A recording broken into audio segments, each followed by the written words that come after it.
She was a woman much ahead of her time. And while we wouldn't call her a feminist today, she sought to advance the position of women in the late 18th and early 19th centuries in ways which were very much counter to the social norms of the time. Ways based upon being like Jesus. She did become one of the most learned women of her time. She won fame as a dramatist, a poet, a novelist, a writer on moral, educational, and religious subjects. And she gained access to the elites of society and helped to effect a social change that has had a lasting effect on society. And she did this while writing a Jesus story that was very countercultural. Hello everyone, welcome to Jesus Stories. This is the podcast which tells the stories of people who follow Jesus and write their own Jesus story. I'm George Taylor, your storyteller. These podcasts come to you because of your prayer, your financial support. Thank you for all of that. And if you'd like to join those who back us, just visit our website to find out more. Go to jesusstories.info, click on the Support This Podcast tab. That's jesusstories.info. Do you have or you know of a Jesus story that maybe needs to be told, a testimony? If so, contact me. Visit jesusstories.info, click on the Talk to Us tab to find out the ways which you can use to communicate with me. And again, that's jesusstories.info. Tell me the story of Jesus. Write on my heart every word. Tell me the story most precious, sweetest that ever was heard. The life of our Jesus story lady begins in 1745 in a 4-room cottage in western England near Bristol. She was the fourth of 5 girls, all educated at home, even though their father was a schoolmaster. Most girls received little, if any, education at all at that time. Such was not the case for this set of sisters. Our girl was exceptionally bright. At the age of 3, she could recite her catechism. At the age of 4, she was reading and writing. And how she loved to write. Her birthday present requests as a girl? Writing paper. Writing paper was scarce, it was expensive, and she was endlessly writing poems and essays. She'd often imbue her writings with a moral bent. Her older sisters opened a school where our young lady became a student at the age of 13, but by the age of 16, she was teaching at the school. And besides teaching, this vivacious 16-year-old was befriending some well-known people of the society of the time. At the age of 18, she had written her first play for the girls at the school. Yes, it was entertaining, but it also carried the moral sense which imbues her work. This was not the type of play which was popular at the time, by the way, but it was entirely appropriate for her students to perform. It's 1767. She's 22 now. The Theatre Royal opens in Bristol. With student ties to the theater, outings to this theater were common for Our Lady's students. She becomes close friends with the theater's manager, who was a star on the London stage. A year later, she visits the estate of a wealthy man, a cousin to 2 of her students, and she and her sister would join those students at times at the estate. It wasn't long before the master of the estate, some 20 years her senior, proposes marriage, to which she accepts. Life changes for her. Now she is to become a lady. She begins preparing for this life among the rich and the elites of her day. But the wedding never happened. Her fiancé would set and then break the date for the nuptials 3 times. Finally, she broke off the engagement. Her fiancé provided a generous stipend on which to live as compensation for his lack of backbone, enough that she could concentrate on her writing. 1774, she's 29 years old. She visits London for the very first time. She took in the cultural, historical, and literary sites. She befriended the best-known actor on the London stage. He was also the manager of London's Theatre Royal. This friendship opened doors for her into London society. Remember, this is the poor daughter of a school teacher from Bristol. She's now enjoying the company of the great cultural figures of the day, the upper crust of London society. Also in 1774, her plays began to be published. In 1777, the Covent Garden Theatre staged one of her plays to great acclaim and success. 2 years later, they staged another play, but this one was tainted with unfounded charges of plagiarism, and this conflict caused her to cease playwriting altogether.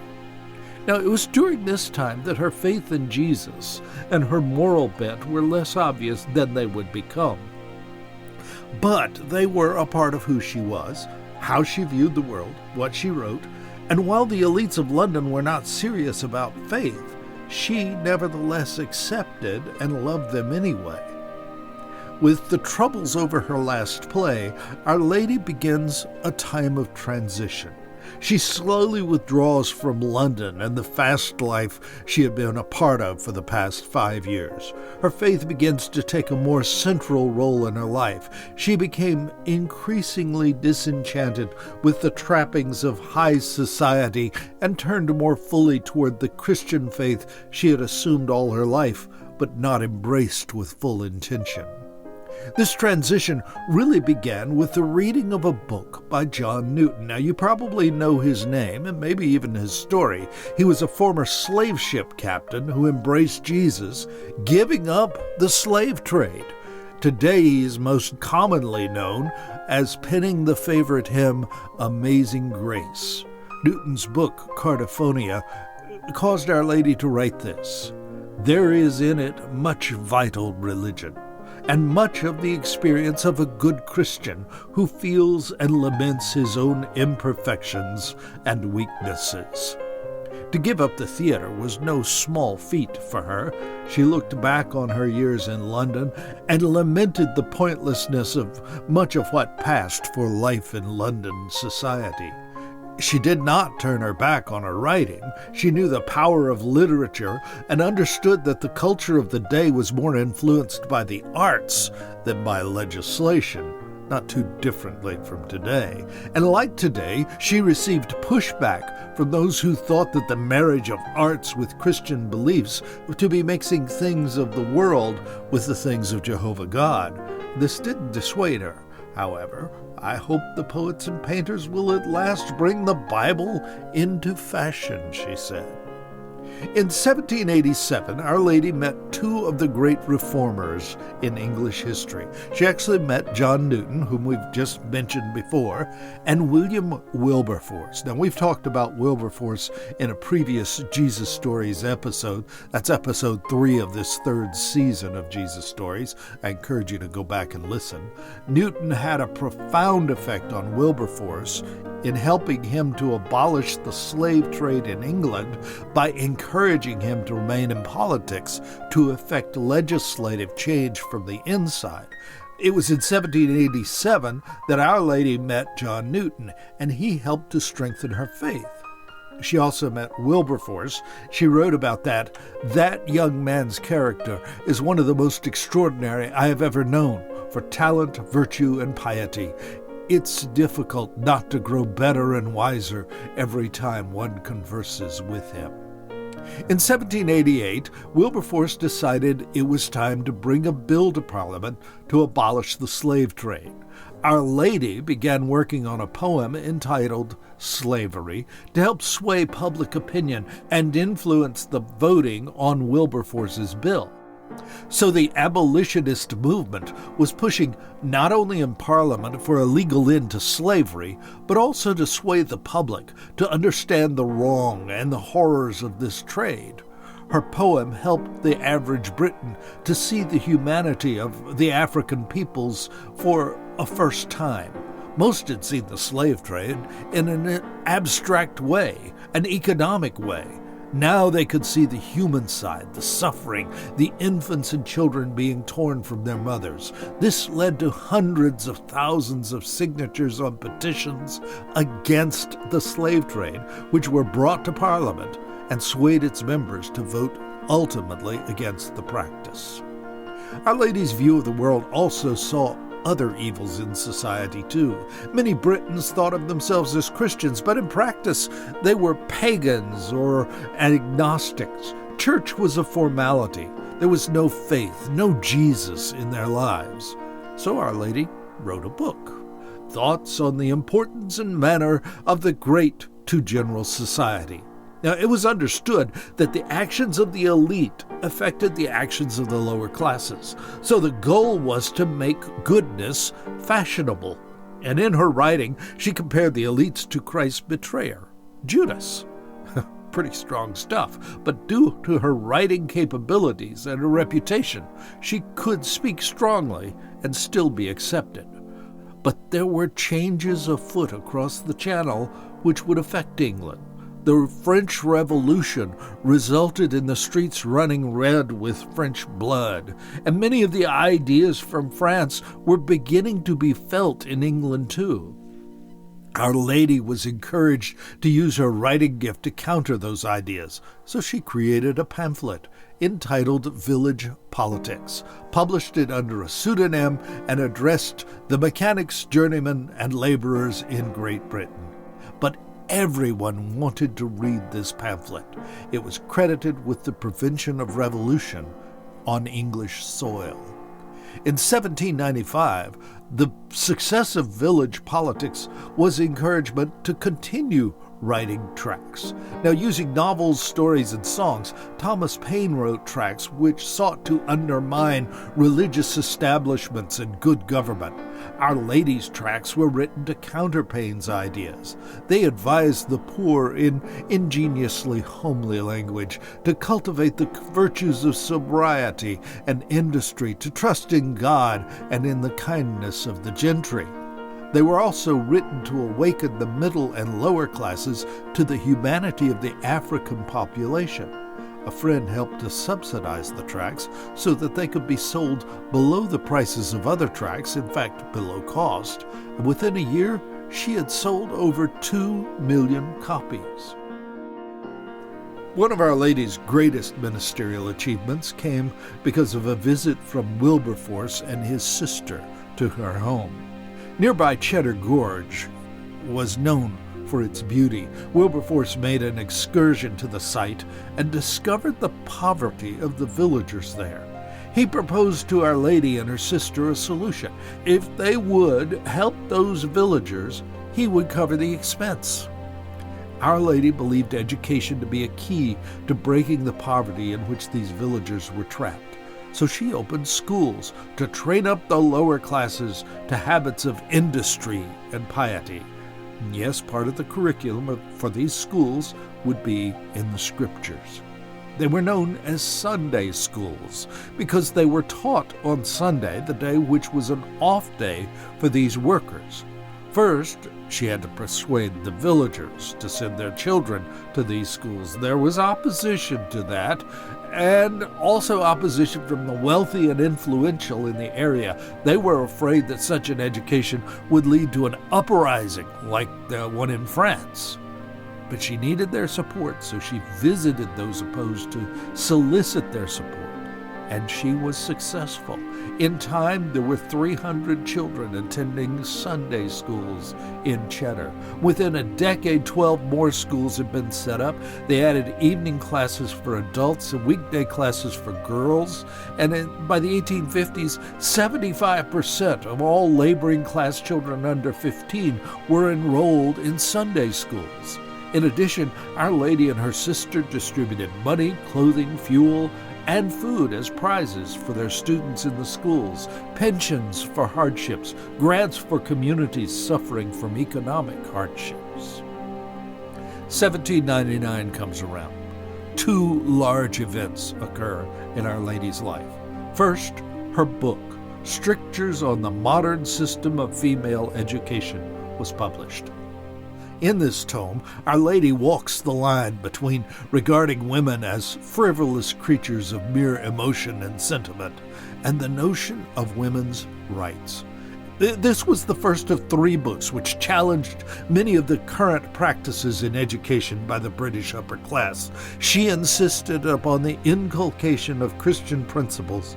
Morality could not be isolated from religion. And secondly, there was this painful episode known as the Blagden Controversy.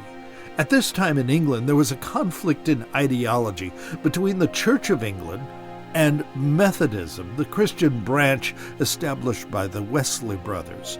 The Methodists believed in strong evangelical practices, making sure that one's life practices lined up with one's profession of belief. The Church of England was much more traditional and lax in this area.